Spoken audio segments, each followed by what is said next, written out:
As they say, life happens and the aftermath can become a mojo killer. However, nothing is finite and further fluctuations may breed a fertile ground. Picture a cat waking up from a long nap who feels basically hungry but fully charged. Oh well, enough of this crap. Let's go for the hobby and the fun. I haven't been completely idle, I've done some work after all. However, I haven't exhaustively mapped and photographed all the steps. I didn't want to focus on the process, so I just stored the camera away and dealt with the flickering dying mojo with a more free and gentle approach. So I tried for another oak tree. This is in fact the finished tree. If you want to know in detail how I did it, here you have a how-to link with my first oak tree.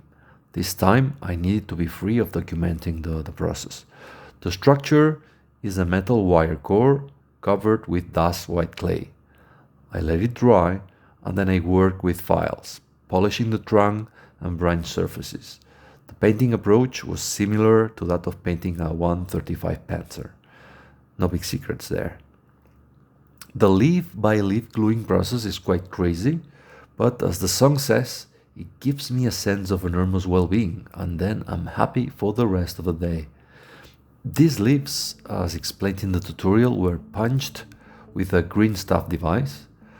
The leaves are the real deal, I mean, they are organic, so they have been previously painted and sprayed with varnish to avoid, as much as possible, microorganism activity and oxygen corrosion.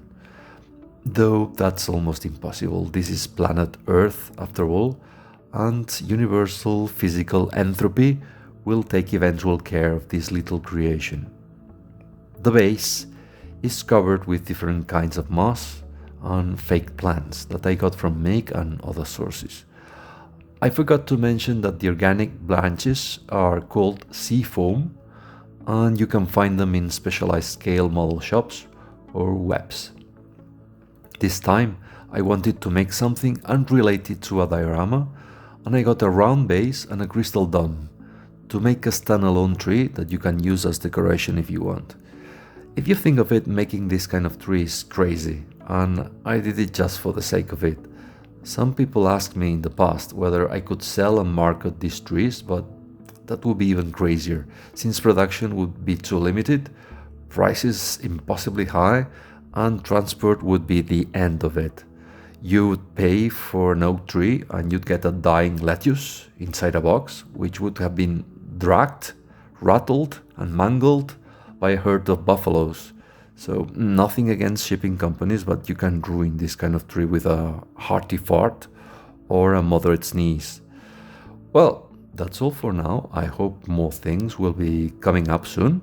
So I'm leaving you with a few more images. Cheers, bye.